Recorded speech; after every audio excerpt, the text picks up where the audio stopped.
Saya sangat mengapresiasi upaya yang dilakukan oleh Komisi Kejaksaan dalam rangka mengurai permasalahan yang terkait dengan blokir. Ya, untuk saat ini kesempatan dari Pitsus diberikan tema uh, atau materi akan disampaikan yaitu strategi pemblokiran aset dalam pemberantasan tindak pidana korupsi. Uh, Bicara tentang korupsi, kita semua sudah paham bahwa ini adalah sebuah kejahatan yang extraordinary, dan karena itu penanganannya pun harus dilakukan secara luar biasa, tidak biasa-biasa. Ya, kalau ingin saya menyampaikan pemahaman atau pandangan awal bahwa korupsi sudah dilakukan secara berbarengan oleh beberapa instansi penegak hukum. Ya. Misalnya kejaksaan dalam kurun waktu 10 tahun, ya, yaitu 2014 sampai dengan 2023, itu sudah menangani banyak perkara korupsi. Kalau di rata-rata per tahun, yaitu sebanyak 1.508 perkara. Diikuti dengan penyidikan yang dilakukan oleh penyidik Polri, yang rata-rata per tahun itu sekitar 764 perkara. Kemudian juga oleh KPK dalam 10 tahun terakhir ini, KPK telah menyidik juga banyak perkara yang kalau di rata-rata itu 119 perkara setahun. Jadi kalau total itu perkara setahun itu ada 2.287 perkara. Cukup banyak. Konsekuensinya adalah kerugian negara yang timbul dari perbuatan tindak pidana korupsi ini juga meningkat tajam. Ya, meningkat tajam. Nah, sayangnya seperti yang disampaikan tadi oleh Pak Kepala Badan, baru 5% dari kerugian keuangan negara yang bisa diselamatkan oleh para penegak hukum. Tantangannya adalah sisa yang harus diupayakan, dioptimalkan untuk pemulihannya. Oleh karena itu,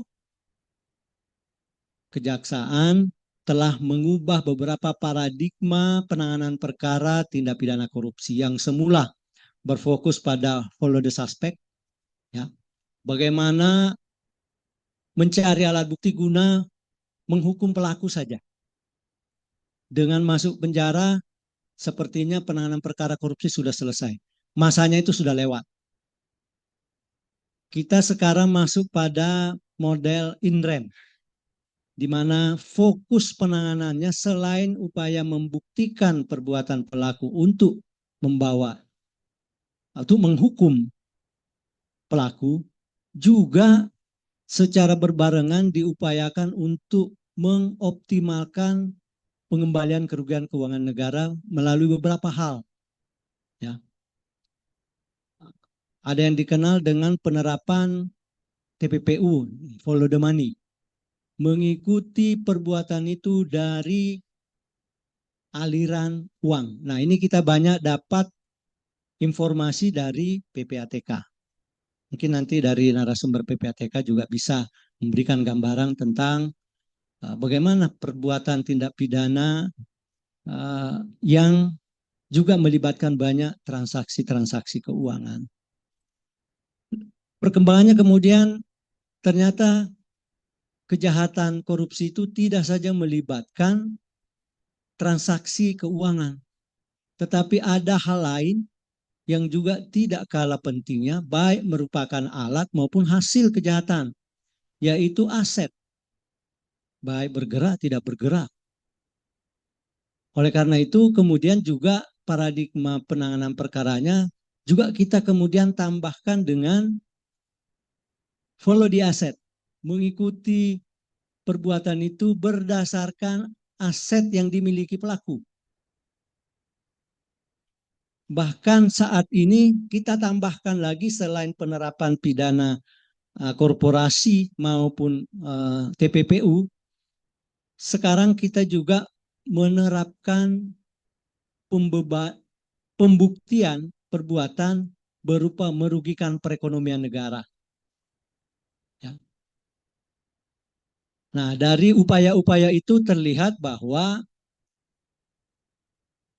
upaya kejaksaan untuk melakukan pemulihan kerugian keuangan negara melalui instrumen pidana, TPPU, korporasi, kerugian keuangan negara, dan juga kerugian perekonomian negara, itu telah meningkat tajam yang berhasil diselamatkan. Sekedar informasi untuk tahun 2023, Kejaksaan menjadi lembaga pemerintah penyetor PNBP nomor 1. Itu dari Kementerian Keuangan. Kita tidak pernah membayangkan Kejaksaan bukan lembaga yang menghasilkan pendapatan negara, tetapi dari upaya maksimal penelusuran aset, kemudian pengembalian kerugian keuangan negara, ternyata kita diberi peringkat nomor 1 lembaga penyetor PNBP.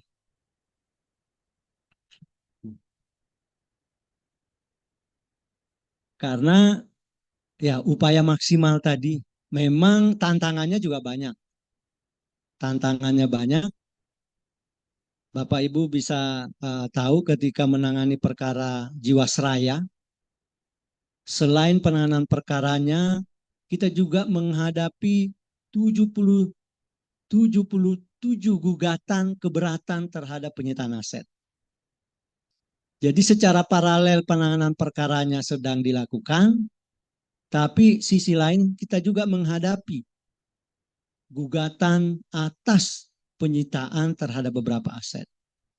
Ya, sebagian besar itu bisa dikabulkan. Memang ada juga yang kemudian itu dikabulkan, maksudnya diterima gugatannya, dan sebagian besarnya ditolak gugatannya. Jadi dinamikanya seperti itu. Ya. Kalau kita lihat di sini di dalam 10 tahun terakhir, ya,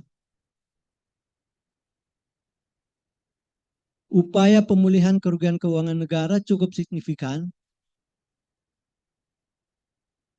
Ketika tahun 2012,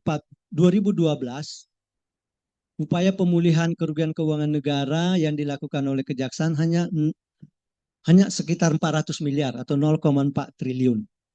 Sedangkan KPK 0,1. Jadi total penyelamatan kerugian keuangan negara tahun 2012 hanya 0,5 T atau 500 miliar.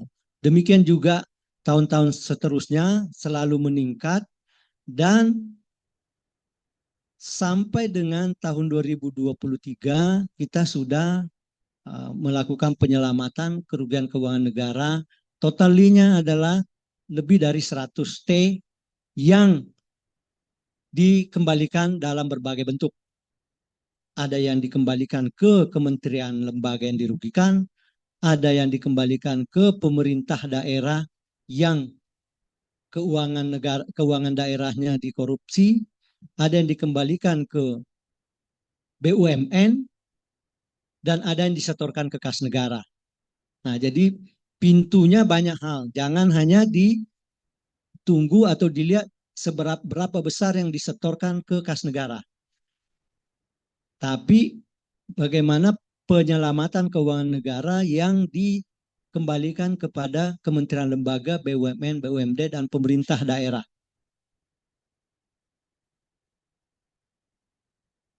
Berikutnya, dalam upaya melakukan pemulihan atau penyelamatan keuangan negara akibat perbuatan tindak pidana korupsi, kita memang berkejaran waktu dengan proses penanganan perkaranya itu sendiri yang dibatasi oleh tenggang waktu dengan upaya penyembunyian aset harta yang dilakukan oleh para pelaku. Terlambat hitungan detik menit saja itu bisa hilang. Kita punya pengalaman melakukan pelacakan aset berupa rekening. Untung kita lebih cepat setengah jam dengan pemilik rekening yang memberikan kuasa kepada orang lain untuk segera mentransfer uangnya. Untung kita lebih cepat kurang lebih 1 jam atau setengah jam dengan permintaan blokirnya dengan orang yang datang ke bank yang bersangkutan untuk melakukan transfer berdasarkan kuasa karena pemilik rekeningnya sudah dalam tahanan. Nah, memang ini dinamikanya kalau kita melakukan hal biasa-biasa saja, ya, maka kita pasti ketinggalan.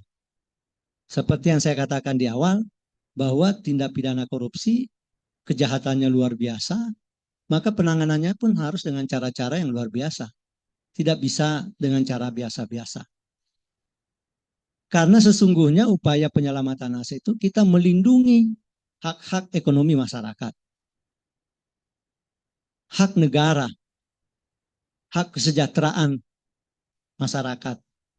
Yang sejak awal sudah diupayakan oleh para pelaku untuk disembunyikan supaya sulit dideteksi. Nah, bagaimana upaya untuk bisa segera menunda transaksi atau menunda pengalihan kalau itu aset, maka cara yang paling cepat adalah dengan memblokir dulu sebagai upaya penundaan pengalihan, bukan penguasaan. Nah, nanti setelah itu baru kemudian kita atau penyidik akan melakukan tindakan dalam rangka mengambil alih penguasaan itu dari pihak pemilik untuk kepentingan pembuktian perkara, baik dalam tahap penyidikan, penuntutan, maupun dalam pelaksanaan eksekusi. Jadi memang dengan kemajuan teknologi kita diberi fasilitas yang mudah, tetapi mudah juga itu dialihkan, mudah juga disembunyikan. Jadi kita memang harus berkejaran waktu. Berkaitan dengan regulasi, memang regulasi di pemblokiran tidak banyak regulasi yang mengatur, ya. Tetapi kewenangan melakukan upaya paksa berupa pengambil alihan penguasaan aset dalam rangka pembuktian perkara itu sudah diatur di berbagai regulasi. Ya. Nah, sebagai upaya untuk mengamankan lebih awal, maka blokir kita lakukan untuk ditindaklanjuti dengan upaya pengambil alihan dalam bentuk penyitaan. Memang terkadang kemudian ada gugatan seperti yang saya sampaikan tadi, ya, 70 gugatan dalam satu perkara karena dianggap bahwa hal yang disita atau yang diblokir itu bukan merupakan milik tersangka atau terdakwa. Tapi kita juga tidak bisa terima begitu saja. Kita kemudian melakukan upaya profiling. Ternyata orang-orang yang melakukan gugatan itu afiliasi dari para pelaku. Itu bisa kita lihat dari pembentukan berbagai kelompok perusahaan yang orangnya itu-itu saja. Di perusahaan A menjadi direktur, di perusahaan B jadi komisaris. Di perusahaan C menjadi pemegang saham. Nah, memang di dalam waktu yang cepat itu kita belum bisa menguraikan nexusnya atau keterhubungannya antara satu dengan yang lain. Kadang baru bisa kita dapatkan setelah pendalaman terhadap perbuatan maupun jaringan daripada institusi bisnis ini, dan kadang-kadang baru bisa diperoleh ketika penyidikannya sudah rampung. Akhirnya informasi itu, blokir itu kita sampaikan di penuntut umum. Karena itu penuntut umum punya kewenangan juga melakukan blokir, bahkan penyitaan. Kalau yang terkait dengan pasal 31 ayat pasal 39 ayat 1 KUHP terkait dengan benda yang dapat dilakukan atau dikenakan penyitaan. Ada 5. 1, benda, segala benda atau tagihan yang merupakan hasil dari kejahatan. Atau merupakan alat yang digunakan melakukan kejahatan. Atau benda yang dibuat khusus untuk dipersiapkan melakukan kejahatan. Dan benda lain yang ada keterkaitannya dengan tindak pidana. Itu dalam ranah penyidikan. Tapi faktanya Undang-Undang Tindak Pidana Korupsi itu memberikan pengaturan tambahan terkait dengan pasal 18 ayat 1 huruf B tentang pengenaan uang pengganti. Dan hampir semua perkara tindak pidana korupsi itu tidak ada yang secara sukarela melunasi kewajiban membayar uang pengganti yang dibebankan kepadanya berdasarkan putusan. Sehingga itu harus dilakukan upaya pencarian aset. Nah, seperti yang saya katakan di awal, kalau itu baru dilakukan setelah perkaranya putus, asetnya sudah hilang. Kita berkejaran hanya hitungan jam bisa hilang. Nah, ketika di penyidikan, ternyata terdapat aset yang tidak termasuk tadi kualifikasi pasal 39 ayat 1 KUHP. Artinya bukan merupakan alat, bukan merupakan hasil, bukan merupakan tidak terkait langsung dengan tindak pidana yang bisa kita lihat dari tempus terjadinya tindak pidana. Tetapi sebagai langkah antisipasi di dalam pemenuhan kebutuhan uang pengganti, maka itu dilakukan blokir, kemudian dilampirkan dalam berkas perkara. Nanti penuntut umum itu bisa dipergunakan untuk menuntut terkait uang pengganti, atau apabila itu tidak dilakukan di penuntutan, maka itu menjadi sumber informasi bagi jaksa eksekutor yang apabila ketika putusan berkekuatan hukum tetap, kemudian si pelaku tidak memenuhi kewajibannya membayar uang pengganti, maka dilakukan sita eksekusi.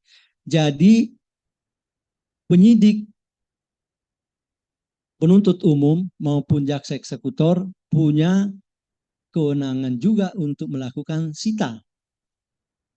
Hanya saja jaksa eksekutor ketika perkaranya sudah putus, kemudian terdakwa atau terpidana tidak memenuhi kewajiban bayar uang pengganti, maka timbul kewenangannya sesuai amar putusan pengadilan berupa pidana tambahan pembayaran uang pengganti dalam jangka waktu 1 bulan setelah putusan berkekuatan hukum tetap, terdakwa tidak membayar uang pengganti, maka harta benda terpidana dilelang atau dijual untuk memenuhi kewajiban membayar pidana tambahan. Nah, tidak ada pula pernah ada satupun terpidana menunjukkan hartanya untuk diambil. Sedangkan sudah jelas-jelas milik dia, dia masih mengaku bukan punya dia. Itu kita hadapi seperti itu di lapangan. Karena itu dilakukan lagi pencarian aset. Nah, dalam beberapa tahun terakhir penanganan perkara tindak pidana korupsi di lingkungan Jampitsus inilah kemudian meningkat upaya pemulihan kerugian keuangan negara. Terkait dengan pemblokiran, memang di dalam ketentuan yang dibuat oleh Kementerian ATR, yaitu di Permen ATR terkait dengan tata cara blokir dan sita, berdasarkan putusan Mahkamah Agung, itu dilakukan judicial review khususnya terkait dengan pemblokiran yang dilakukan oleh aparat penegak hukum. Ya. Sehingga ada kesan bahwa penegak hukum tidak lagi boleh melakukan blokir. Namun di dalam ketentuan itu juga masih ada pintunya. Karena yang dinyatakan bertentangan dengan Undang-Undang 11 tahun 2000, Undang-Undang 12 tahun 2011 tentang pembentukan peraturan perundang-undangan secara limitatif membatasi, yaitu pasal 7, 14, 16, dan 41. Sementara pasal lain tetap sah. Nah, di pasal lain ada mengatur terkait dengan pencatatan blokir. Nanti mungkin bisa disampaikan oleh narasumber dari BPN. Yaitu inisiatif dari kementerian lembaga. Ada juga pemblokiran dilakukan dalam hal keadaan mendesak dalam rangka memberikan perlindungan terhadap aset pemerintah. Ya. Seperti yang saya sampaikan tadi, ini kalau tidak ada tindakan awal cepat, bisa hilang itu barang. Kita berkejaran dengan upaya tersangka terdakwa mengalihkan rekeningnya dengan upaya blokirnya. Itu selisih-selisih di jalan, habis barangnya. Nah, seperti itu. Nah, setelah dilakukan blokir, itu tetap tercantum dalam berkas perkara, Pak. Walaupun kemudian tidak dijadikan barang bukti, karena tidak termasuk kualifikasi pasal 31, pasal 39 ayat 1 KUHP, benda yang dapat dikenakan penyitaan. Tetapi itu menjadi dalam pengertian di nomenklatur hukum perdata, di hukum perdata saja yang mengatur kepentingan privat ya, terkait dengan konservator beslah. Konservator beslah itu kan sebenarnya tidak diambil alih penguasaannya harta itu, tetapi diletakkan sita guna menjamin orang atau yang menimbulkan kerugian apabila dinyatakan bersalah nanti, dinyatakan berkewajiban untuk mengganti kerugian, maka ada jaminan mengganti kerugian dengan diletakkannya konservator beslah terhadap hartanya. Walaupun harta itu dalam penguasaan yang bersangkutan, bukan penguasaan pihak penggugat misalnya. Nah, seperti hal ini juga kita mencoba menerapkan di pidana. Penguasaannya tetap pada pemilik harta, sita, blokir itu, tetapi sebagai jaminan pemenuhan pembayaran pidana tambahan kelak, yaitu pembayaran uang pengganti. Nah, problematika lain juga di dalam upaya untuk mengoptimalisasikan pemulihan kerugian keuangan negara atau penyelamatan keuangan negara, karena regulasi belum mewadahi.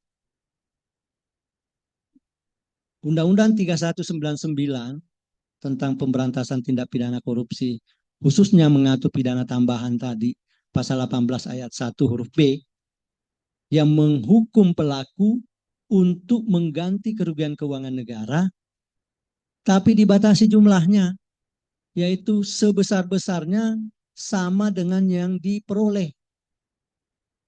Jadi terbatas pada yang diperoleh terdakwa. Sementara perbuatan tindak pidana korupsi akibatnya tidak hanya yang dinikmati oleh terdakwa, tersangka. Seperti yang di dalam penjelasan Undang-Undang 3199 bahwa tindak pidana korupsi bukan hanya merugikan keuangan negara, tetapi merampas hak-hak ekonomi dan hak sosial masyarakat. Demikian juga di pasal 2, pasal 3 Undang-Undang Tindak Pidana Korupsi, salah satu unsurnya adalah merugikan perekonomian negara. Nah, ketika kemudian kita bisa buktikan kerugian perekonomian negara yang memberikan dampak kerugian begitu besar, tapi pembebanannya dibatasi pada pasal 18 ayat 1 huruf B. Sebesar-besarnya sama dengan diperoleh oleh terdakwa. Contoh di kasus Surya Darmadi, PT kasus Surya Darmadi, Duta Palma. Duta Palma. Kerugian perekonomian negara itu 74 triliun dan itu dibenarkan oleh hakim di dalam pertimbangannya telah terjadi kerugian perekonomian negara. Tapi ketika pembebanan untuk pengembaliannya itu hanya 2 triliun, Pak. Karena hanya 2 triliun yang dinikmati oleh terdakwa. Jadi masih ada 72 tidak bisa kita ambil dari instrumen pidana. Hal ini nanti di dalam perkara timah yang kita sudah tahu semua kerugiannya 300 T, itu juga kemungkinan besar tidak bisa kita pulihkan sebesar itu karena dibatasi oleh pasal 18 ayat 1 huruf B Undang-Undang Tindak Pidana Korupsi.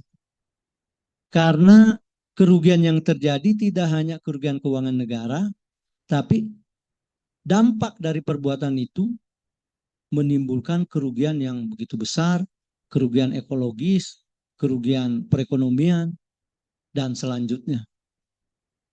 Jadi saya juga berharap melalui forum ini bisa didorong bahwa ada hal yang penting di dalam upaya mengoptimalkan pengembalian kerugian keuangan negara adalah mendorong perubahan regulasi khususnya terkait dengan pembatasan pidana tambahan uang pengganti yang hanya sebesar-besarnya atau sama dengan yang diperoleh oleh terdakwa. Padahal perbuatan korupsi tidak hanya dinikmati oleh terdakwa. Bisa dinikmati, bisa ditempatkan, dinikmati oleh orang lain.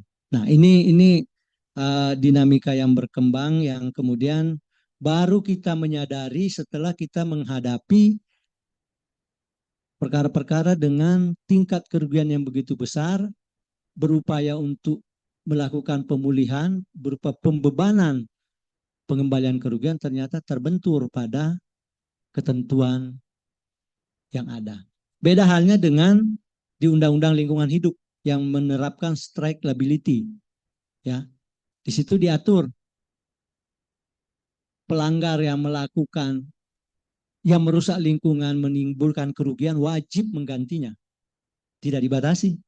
Maka berapa kerugian lingkungan yang bisa dibuktikan, maka pelakunya wajib menggantinya. Berapapun besarnya.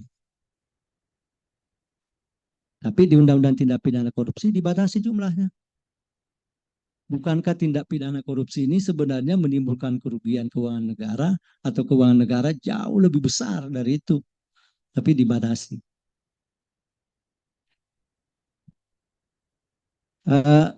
Saya juga berharap melalui forum ini bisa menghasilkan sebuah langkah kebijakan terkait dengan blokir ya sebagai instrumen penyelamatan keuangan negara. Ya. Ketentuan membatasi tenggang waktu. Tetapi orientasi penyelamatan kerugian keuangan negara terkadang tidak cukup waktu yang dibatasi seperti 30 hari misalnya. Karena upaya pengkajian, penelitian, proses kadang-kadang melampaui waktu itu. Kita tidak bisa bayangkan misalnya dengan 30 hari kemudian dilepas, tetapi ternyata masih ada kewajiban terpidana yang belum dipenuhi. Seperti saya sampaikan di awal, berkejaran dengan waktu. Sehingga memang regulasi terkait dengan blokir ini belum terlalu banyak mengatur yang memberikan payung hukum di dalam melakukan tindakan oleh aparat penegak hukum, khususnya upaya penyelamatan kerugian keuangan negara. Karena pemblokiran itu sebenarnya instrumen untuk penyelamatan keuangan negara sebagai langkah antisipasi. Ya. Nah, saya kira ini yang dapat kami sampaikan pada kesempatan ini. Sekali lagi berharap bahwa hasil FGD ini bisa melahirkan sebuah langkah kebijakan untuk tadi dapat mengurai permasalahan pemblokiran sehingga uh, para penegak hukum yang melakukan pemblokiran juga punya payung hukum. Demikian yang dapat kami sampaikan. Mohon maaf apabila dalam penyampaian ada yang kurang pas. Sekian dan terima kasih.